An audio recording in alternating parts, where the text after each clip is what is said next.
I'm Brooke Roberts. I'm going to be a senior at Lakewood Ranch High School, which is in Florida. Fun fact for everyone there. This is going to be this was my fourth mission trip and probably my favorite of them all. I think just how close I got with everyone on the mission trip and meeting new people, getting to write care cards. I liked being a mentor. That was a challenge I didn't really expect was going to be so fun, and just getting to know like the new wave of the Water's Edge youth group. I think of the youth group as like my second family, so I definitely think that's what keeps me back, just wanting to surf with some of my closest friends and just getting to reconnect and grow through my old church. I think that even though we had some challenges along the week, like throughout the week, we became closer through it instead of like drifting off and kind of becoming like introverted. We all kind of just made each other know that we loved each other and that God was with us the entire week. And I think that stuck out because that didn't really happen throughout all the other mission trips. It was more of like we became a family through that trip. I mean, I heard a ton of stories this week about how on the sites they just saw these God sightings, and their residents like would pray over them, and they just feel like you could just feel God's presence through their work and through their residents, and like everything we do, it was like for that purpose, for His purpose, and you could see it. Like we had 42 sites originally, and 43 were finished. Like we all just wanted to work through God this week.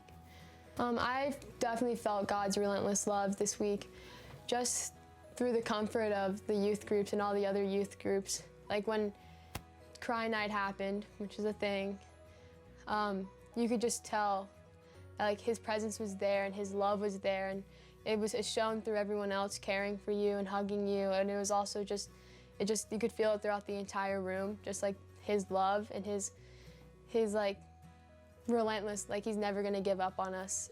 And it really kind of, it like opened my eyes, definitely on Thursday, more than any other day, and yeah. So that was Brooke. Brooke Roberts is moved to Florida 2 years ago, and I don't know why, but she keeps coming back and wanting to go on mission trips with us, and somehow I always say, yeah, you can come back. So she's got one more year with us next year. We have another student, Taylor Mason, who has done that too. She moved this last December, and when she moved, she goes, I just want to know, can I come back for the mission trip? Can I come back for the mission trip? And the answer is yes. You know, we have a lot of people who go on multiple mission trips. Our college students, Craig got recognized our adults a little bit ago, but we had 9 college students. Those are people who graduated at least a year ago that came on our mission trip this year. And so out of 80 of us, there were 17 adults, 9 college students, 54 high schoolers, 7 15-passenger vans, one of them pulling a small trailer, and then a F-250 diesel that pulled our big Water's Edge trailer that we used to use on Sunday mornings. This is, if I can remember right, this is the 17th or 18th year in a row that Faith Westwood Water's Edge as a congregation has been going on mission trips like this.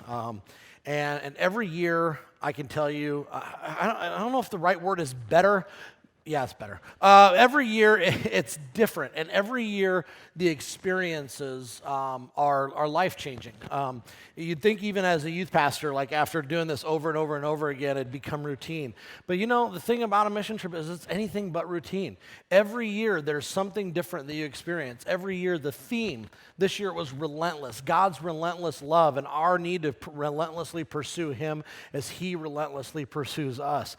All of these things like make every mission trip a unique experience. And so every year I get the pleasure to come up here and to share a little bit about the trip, but then also to introduce you to some of our students so that they can share about their unique experiences, how they grew, how they changed. This month we're looking at the book of 1 Peter, and in 1 Peter chapter 4, verses 8 through 11, he writes, above all, love each other deeply, because love covers over a multitude of sins. Offer hospitality to one another without grumbling. That's important 2 words there, without grumbling.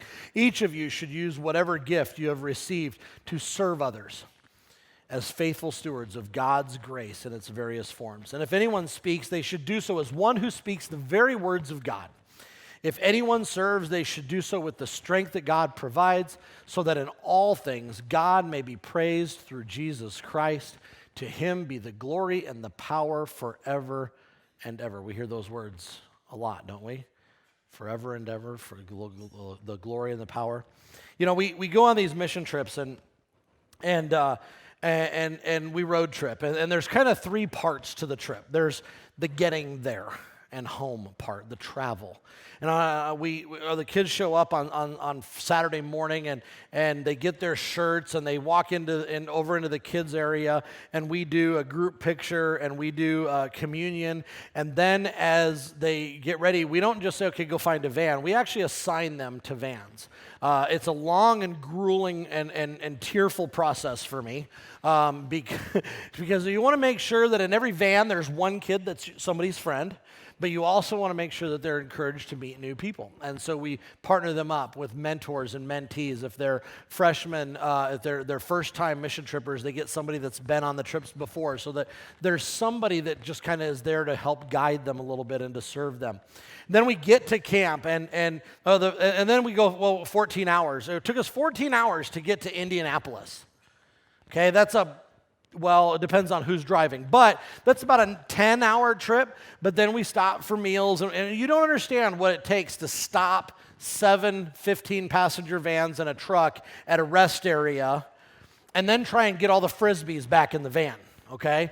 There's a process to this, but it took us 14 hours to get to Fishers, Indiana. We spent the night there and went the next day. We get to camp, and then we get to camp. And not only did they get mixed up in their vans, but then they find out that they're not all going to be on the same cruise together. They're going to be mixed up into teams of 6 people with kids from other churches and youth groups. And I think there was a Girl Scout group and a Girls Catholic high school that came on this mission trip. And that was awesome to get to have different people that we served with and alongside.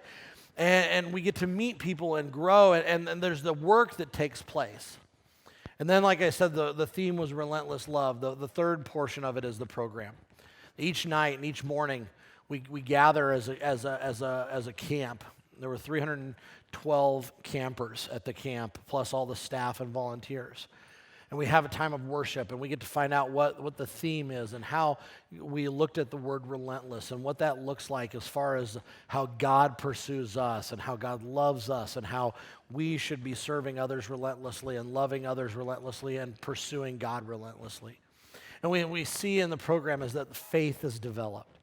And the cool thing about the trips is that as the students go on the trip, they each carry with them the reality of the life that they're living. Their home situations, their friends' situations, the things that they've been dealing with over the past year. They get to carry all of that on the trip with them. Sometimes they leave some of that there, but a lot of times that their experience is a reflection of what they've been going through and who they are and what God is showing them along the way. And so this morning I'm going to invite 5 more students to come up to share about how God worked in their life, how they experienced God's relentless love, and how they used the gifts and the talents and the things that God gave them to serve others and to make a difference. So I'm going to start with Abby. Abby Randall is going to be a junior at Gretna this year, and I'll let you tell your story, and then we'll talk a little bit afterwards, okay? All right. This is my 3rd mission trip. Going into this one, I wasn't as excited as I was about Ohio and Texas, and I think that's because this year has been extremely hard. In October, we lost Blake, and just over a month ago, the 4 amazing girls. I'm not gonna lie, after 5 of my friends passing away in less than a year, I began to question my faith, but I still decided to go on the mission trip. I knew I would have a lot of fun, but I also knew that it would be really hard. Within the first few moments of being on the trip, I could already tell that it was going to be a memorable one. I could tell all of us were already connecting. After settling in, we finally got to meet our crews. This year was my first year not having anyone I knew on my crew, so that made me very anxious. But after meeting them, that went away fast.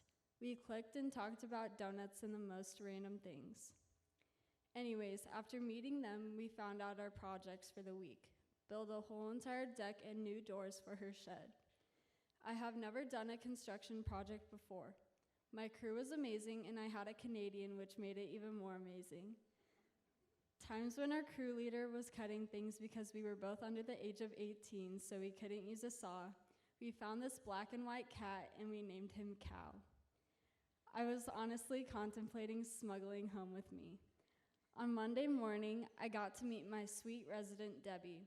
We started by building doors because we didn't think it would take as long as it really did. The doors took 2.5 days, and the deck took 1. But we thankfully had another crew to come help us, and their crew leader knew exactly what he was doing. Throughout the week, my crew and I worked as God's hands and feet to show his love. By the end of the week, we finished our projects, and Debbie was so grateful and came outside crying tears of joy. This week has restored my faith and showed me how good God is no matter what. Every single person on this trip has had a huge impact on my life. They were constantly there for me through tears, lots of laughs, and an unexpected trip to the emergency room. This youth group is really like no other. I have found so many lifelong friends within this lovely group of people. I am way beyond blessed to be able to call these people my second family and to be able to watch God work his ways through them and watch them grow into amazing people. I feel like mission trips really bring out the best of everyone because you are constantly surrounded by loving people that would do anything for anyone, and you really do come back feeling changed in a really good way. I love these people more than words can ever describe.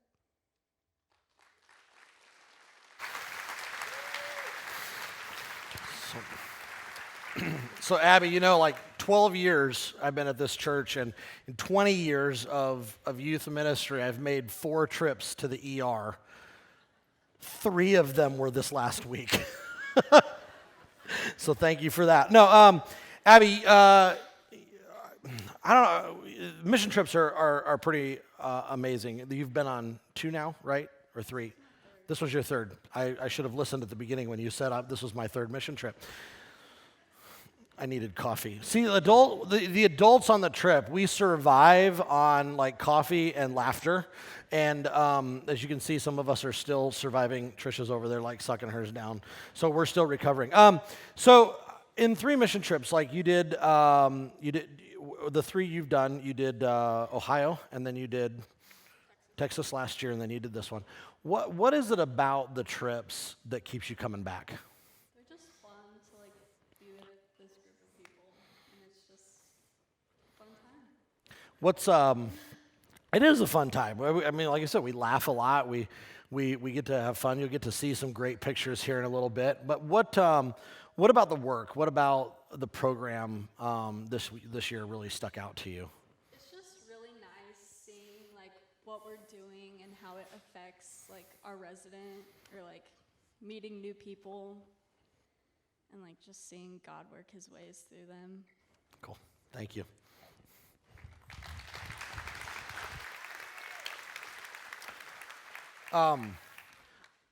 Abby talked about the residents and the town that we serve. We went to Rushville, Indiana. Rushville is a small community just south, a little bit south and mostly east of Indianapolis, Indiana. In a way, it's a bedroom community to Indianapolis. It's about 45 minutes away from the city.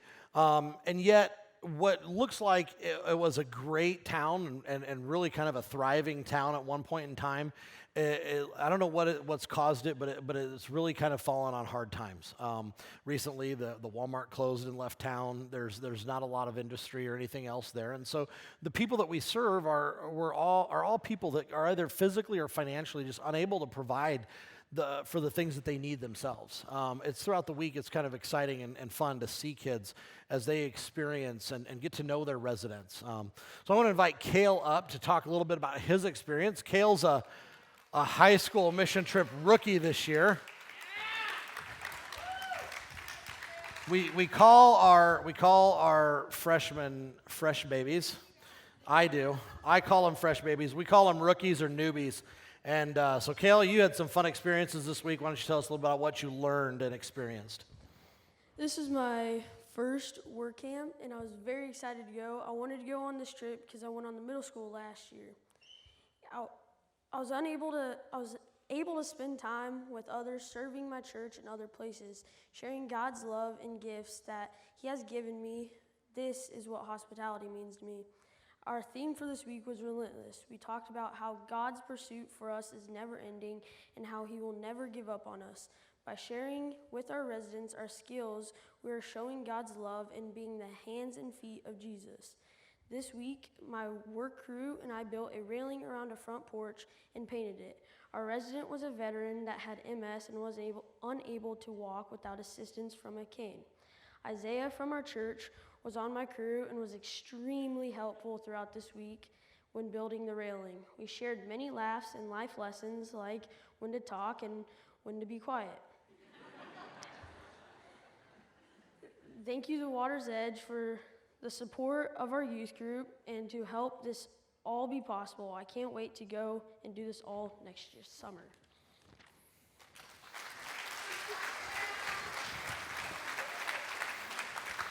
Kayla, you said you learned lessons like how to talk and when to be quiet. What does that mean? Well, if you know me, I never stop talking, so it would, yeah. So somebody had to put you in your place? Yeah. If I remember correctly, didn't that involve like upside down in a garbage can? Yep. Yeah. Dempsey? While your dad was watching. Dempsey, we need to talk about adult responsibilities next year on the mission trip.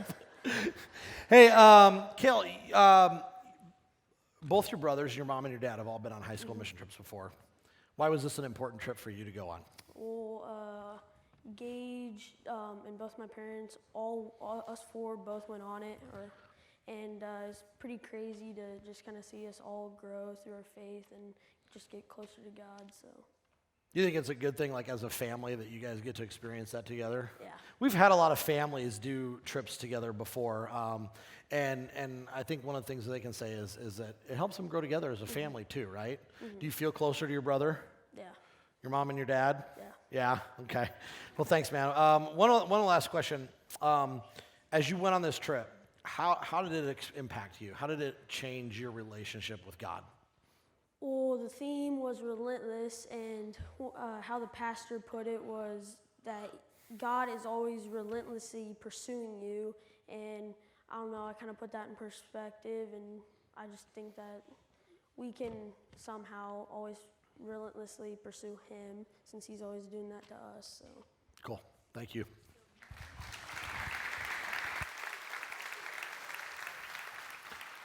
So another one of our freshmen that are going to be freshmen that went on the trip was Bryson Zimmerman. I decided not to make Bryson go last because when your Z is the last name, you always have to go last. So we stuck you in the middle this time. Is that okay? Yeah. All right, here you go.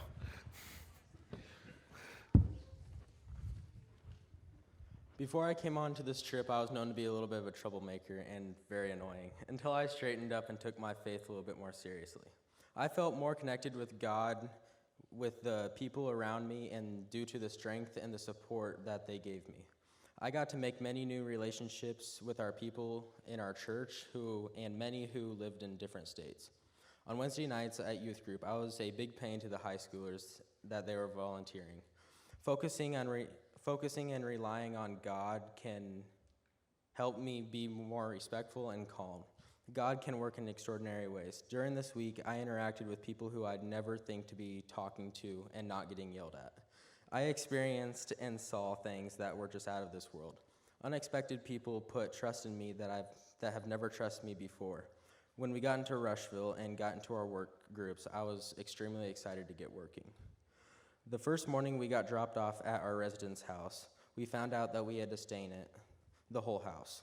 Our resident's name was Brenda Cook. Whenever she came out of her house, she had the biggest smile on her face. She was so pleased to see us come to work on her house. As we got to talking, she told us on how her husband died a year ago from that day, and he has always wished to have a pretty nice deck. We served with the help of God, and he gave us the strength we needed to complete our project. The third day, we ran out of stain, and every store in the town was out of stock. We prayed that we can get the stain and finish her house. The next day, we had received it. We were so thankful. Once we finished it, it looked amazing, and our resident was just blown away by our work. Every day, she invited us in to eat lunch. One thing I most enjoyed about this trip was all of the lunch conversations we had with her and the many stories she shared with us about her life and her walk with faith. Combining all of the individual gifts that God gave us, we were able to make it happen and get her house done. Throughout my week in Rushville, I experienced an unimaginable transformation. I strengthened relationships that will last a lifetime, and I learned how to take my faith more seriously. I felt what it was like to serve others with kindness and courage, and I can't even begin to thank everyone for giving me the chance to show who I really am.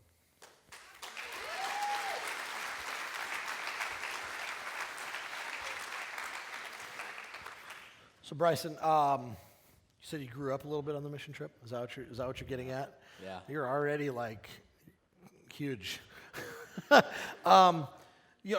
Here was.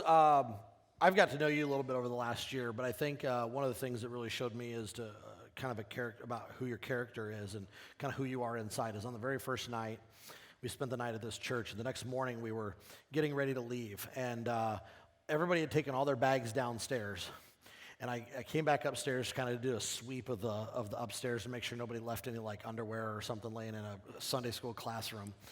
The guys, that is, and Bryson's in there walking through and picking up all the trash and all the different things that are all the way around the room, making sure the room was just as clean as it was when we started. Showed a lot of maturity for a freshman in that moment, or almost freshman in that moment.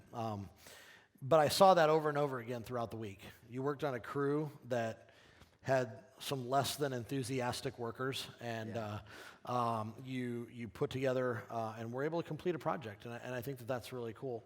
You talked about getting to know your resident. What is it that you loved about doing that? What was so important about that? Well, just to, like how she like interacted with us and like told her like story, and like how she said about her husband and how they always wanted to like stay in their whole house, but they never got able to afford it and able to do it. And so like I can take like what like we learned and stuff and like apply it to like real life. And so like your experience with her gives you something to move forward with, right? Mm-hmm. How do you think your relationship with God is different as a result of the trip?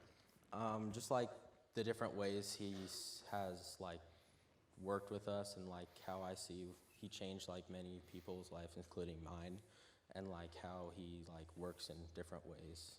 I can like rely on him more, and I put trust in him more.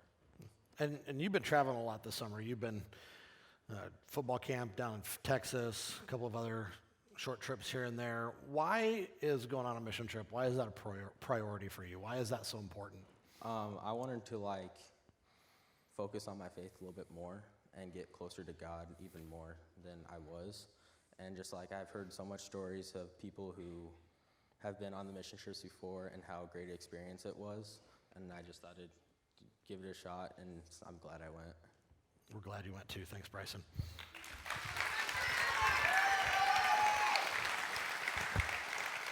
So Natalie Noble is a graduating senior, and we're going to have her come up and share. She's had 5 years of mission trips now? Yeah. I'll let you tell people about your experiences, but thank you so much. If you know me well, you know that signing up for this trip in the fall was a no-brainer. It would be my 5th mission trip, and as always, as it got close to our departure, I was excited. But there's a thought that never left my mind as I prepared for the trip. If you don't already know, we lost a young man in our youth group this past fall, a good friend of mine, Blake. Leading up to the Saturday morning we left, I was anxious as to how the week would be different without him with us and how we'd all handle it. Chad told us that this sermon would be about how living for God and how love, hospitality, using our gifts, and serving others matters, which is something Blake did effortlessly day in and day out, as we all should aspire to do. On the trip, when the whole youth group was together, Chad said, I'm gonna be honest with you guys, this past year sucked, and I couldn't have said it better myself. For more context, some amazing things happened this year, but obviously so did some awful things. Navigating through the waves of emotions we were feeling wasn't fun, and without Blake on the trip, we weren't whole, nor will we ever be. As a youth group, as a senior class, and as a church, we're missing someone. The work week without him was rough, to say the very least. But as we have done too many times this year, we rallied together to support one another, show each other what it is to love, which is something this church, and especially this group, is incredible at. It takes a lot to leave your home for 9 days to go serve a stranger in another state that is over 9 hours away with 79 others from your church for who all you can know could be weird. That's a huge leap of faith, but that's something this church is wonderful at. When someone asks me what the Water's Edge is like, the first thought in my mind is a church for the people. As it says in 1 Peter chapter 4, verses 8 through 11, above all, love each other deeply because love covers over a multitude of sins.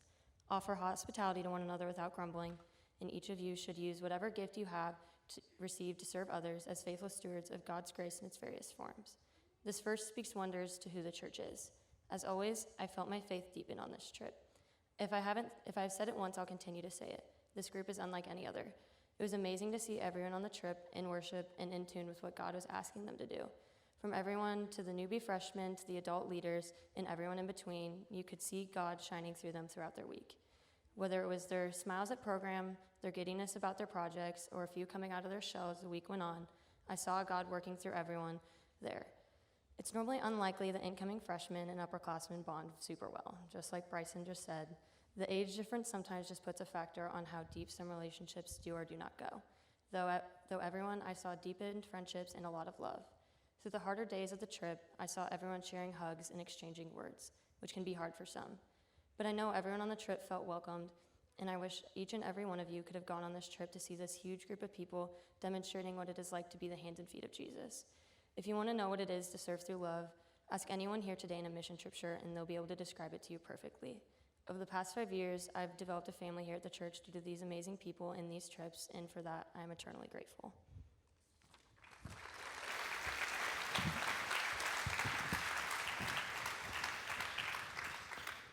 Five mission trips. Yep, Built some friendships on those trips. just a few. Just a few. What would you tell? I mean, you're graduating and you're going on. Now, we'd love to have you back as a leader again next year. But what would you tell these kids as you're getting ready to go and go to college? What's some advice that you would give to them as a youth group continuing from here? I don't know, maybe Bryson, you could listen during youth group. I'm kidding, that was really mean. I don't know, just be there for each other. Like, we all know this year was tough, but just do what we did this year and be there for each other. Just be friends. We're really good at that. You think that as you get ready to go off to college, what is it you're going to take from mission trips? What is it you're going to take from your experiences that you'll carry with you going forward? I don't know, just putting it in God's hands. Like, obviously, college is hard, so I hope when I get stressed, I can just put it in His hands and try not to overwhelm myself and just, I don't know, there's a lot of us going to Lincoln, and there's already a ton already there, so find those people that I need when I need them, and they can help me out. And we're always here too. Yeah, just Thanks. a quick 45 minutes. Yeah, thanks. So one thing kind of cool. Natalie went on our first mission trip and then told her dad that he needed to go, and he jumped on board and has continued to go. He's been on the last 4 mission trips with her as well. And so one of my favorite things was waking up in the morning and seeing Natalie and her dad post their Facebook picture for the day, and we were wondering if they actually 3 or 4 days. You actually seemed like you coordinated T-shirts. Yeah, it was pretty cool. So. Katie Willard is going to be a senior, and so we get a little mixing it all up with kids from every grade here today.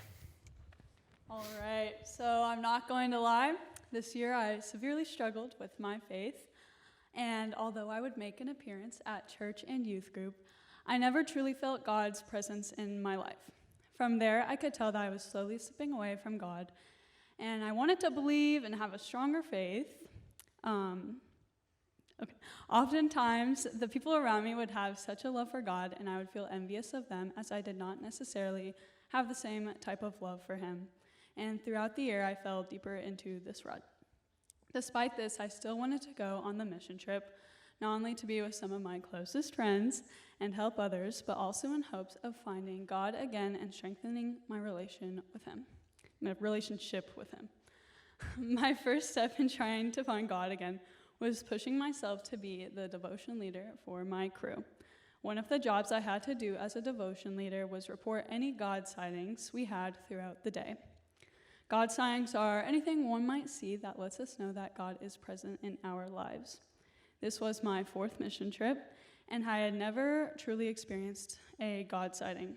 And sure, I heard about others, but I had never witnessed my own. This year was different. It seemed as though almost every day we had some sort of God sighting. At the beginning of the week, before we had even started working on Monday morning, one of the girls on my crew had asked us to pray for her friend's dad as he was hospitalized due to a heart attack. And she told us the outcome was not looking too good for her friend's dad. So shortly after lunch and devotions, she received a call, and when she got off of the phone, she had a big smile on her face. Her friend's dad defeated the odds and would be okay after his heart attack. From that, I saw God.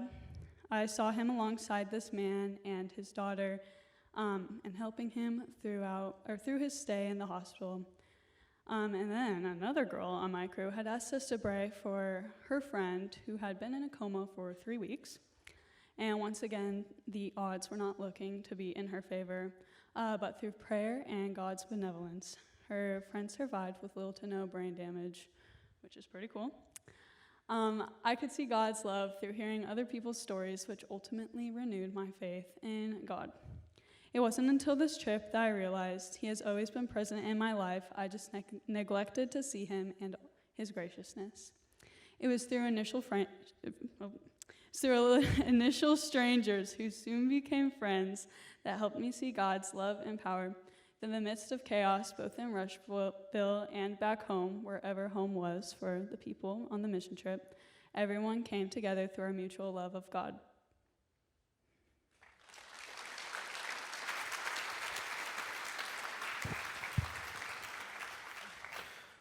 Katie, you said this was a kind of tough year for you, just trying to figure out your relationship with God. What made you decide you still wanted to go on a mission trip?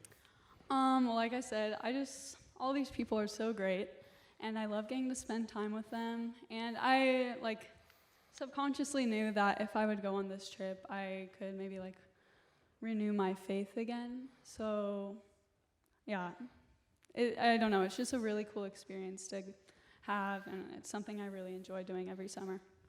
In case you haven't figured it out, the work is good. It's hard. Yeah. I mean, sometimes building a wheelchair ramp, a deck, staining a house, being outside, it's hot and humid. You don't just run inside in air conditioning like we do in Omaha when we decide we're tired of playing outside. There's work to get done, and that's good. But some of the other stuff is kind of what makes the trip. What made this trip for you? I think just the relationship with the people from our church, and also the people from all over the country that all came to Rushville. I think what helped me the most was really just listening to other people about, anything, just their life or their faith, and that kind of inspired me to be a little bit more religious, I guess. But yeah, you said you challenged yourself to be a devotion leader when you hadn't even been feeling very close to God. Right. What made you decide to do that? Well, on the Ohio trip, I was the devotion leader because I was feeling pretty good about my faith. But I had to leave early that trip. So I was like, okay, maybe I can try this again. I think the best way to really push myself is to lead my crew in devotions after lunch and talk about God with them. Sometimes the easiest way to see God is to just throw yourself into it, right? Yeah. Yeah, they all did, right? You all threw yourselves into it. Katie, thank you so much for sharing with us.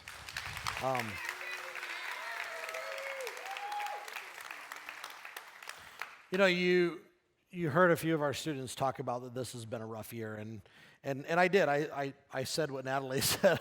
I said there have been times this year where we've really struggled, where I think I've heard kids just talking about where do we find God in the midst of everything that we're dealing with, and what happens is I see it there. I see it in you guys. I see it in this church. We come together. We love each other. We relentlessly pursue each other as we relentlessly pursue God. In 1 Peter, it talks about hospitality, and we went to this town, Rushville, and I don't know if I've ever been on a mission trip before where the community was so grateful and welcoming and showed such hospitality to what we did and who we were. They opened up their swimming pool, and they said, all you have to do is walk up and say, I'm with work camp, and they would let you in to swim. They provided, every day when we got back from our work sites, there were like slushies or popsicles, and we had more sugar than we needed. The meals were pretty darn good, and then every night after program, the policy was there's always snacks after program. And so we would go back, and there'd be like cake, like huge pieces of cake or brownies and ice cream and all kinds of different stuff. Like the community brought that to us because that's what they could do for us as we were serving them. We found out the 2 days before we were going that the air conditioning in the school that we were supposed to stay in went out. And so they scrambled. They brought in all their teachers at the elementary school, and the teachers went and cleared out their classrooms. Some of them who I may have already been setting up for this fall, they cleared out their classrooms and they made it so we could stay at the elementary school across the street so that we could have air conditioning while we slept. I saw our kids, they come and they bring, they don't bring, most of our students are not on their own independently wealthy, but they bring what somebody, Doug Giffen called it this a long time ago, they bring sweat equity. And boy, did we sweat. They spend days outside. They spend days serving and giving and of themselves. And in the midst of them giving, they get something in return. They get to see God at work through others in the relationships that they do, and God at work through them, making a difference. And so they become faithful stewards of God's grace. As 1 Peter mentions, it says, they get to give something to somebody else that those people cannot return. Most of the people, they may have maybe caught our kids' first names, found out they're from Omaha, and they're excited about that. But this isn't the painting of their deck or the building of a wheelchair ramp or tearing out stuff in their home and being able to fix it. That is not something that these people can ever repay to our kids. And so they learn about giving grace, something that can't be given back. And in the midst of it, they found ways to praise God. And what amazes me is how 80 people, part of this church, can go somewhere and love and serve and do so and come back and be excited to do it all over again. And the thing I think that makes it possible is this church. I told our students on the last night, I can't imagine doing this stuff with anybody else. And what I mean by that is like our kids, our youth, our college students, our leaders, they represent Christ and they represent the water's edge in such a way that every single day I had other leaders coming up to me saying, are you so-and-so's leader? Are you this person's leader? Are you the guy from Omaha that did you bring the big group? We were 25% of the camp. Did you bring that big group? I'm like, yeah. And they said, man, your kids work hard. You have such great kids. They work hard. They're having fun. Thank you. And that's a testament of you guys. That's something for you guys to be proud of, to be excited about. And it's something for all of you guys to be proud of and excited about because you've all been a part of these kids' raising. You've watched them grow up. You've watched them go through confirmation. You've prayed for them. And on the mission trips, you pray for them and you support them financially. What we get to do on these trips does not happen without the support of this congregation. So thank you, not just from me, but from all of them. Thank you for helping to make this possible. We get the opportunity last to go to God in prayer. And so I want to invite you to bow your heads with me. God, thank you so much. Thank you for giving us something to talk about. Thank you for giving us an example to follow. Thank you for giving us your son, Jesus. In doing so, you made it possible for us to love, to know true love, to serve others, to go in mission, and to make a difference. So together, we pray the prayer that you taught us. We say, Our Father, who art in heaven, hallowed be thy name. Thy kingdom come, thy will be done, on earth as it is in heaven. Give us this day our daily bread, and forgive us our trespasses, as we forgive those who trespass against us. And lead us not into temptation, but deliver us from evil. For thine is the kingdom, and the power, and the glory forever. Amen. Well, you've heard us talk about how we had a pretty great trip. Now I want you to get a look and see that we had a great trip. Hey, you in the corner shaking in those boots. You know one for two. You got the shaking vibe, but the feel won't do. We always say that we have unspeakable joy. So let our feet do all the talking when our words fall short. We got reason to get up, reason to get down. He's unsweet, unshaved for joy, and now that joy wants us. Happy dance.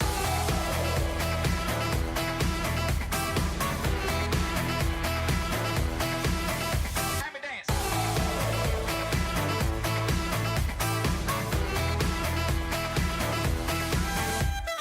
Hey, yeah, you in the back of the room with those concrete shoes. It's okay to cut loose. It ain't about how you move, but what moves you. We're so consumed with what we think we're supposed to be that we stop living like we know that we are free. We got reason to get up, reason to get down. He's unsweet, unshaved for joy, and now that joy wants us. Happy dance.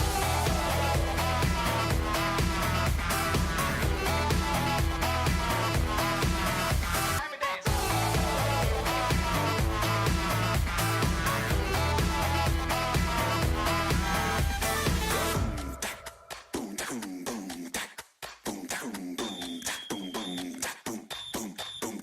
Let me see those hands if the good Lord saved you. Get up, get down, 'cause the heat unchained you. Let me see those hands if the good Lord saved you. Get up, get down, 'cause the heat unchained you. We got reason to get up, reason to get down. He's unsweet, unshaved for joy, and now that joy wants us. Happy dance.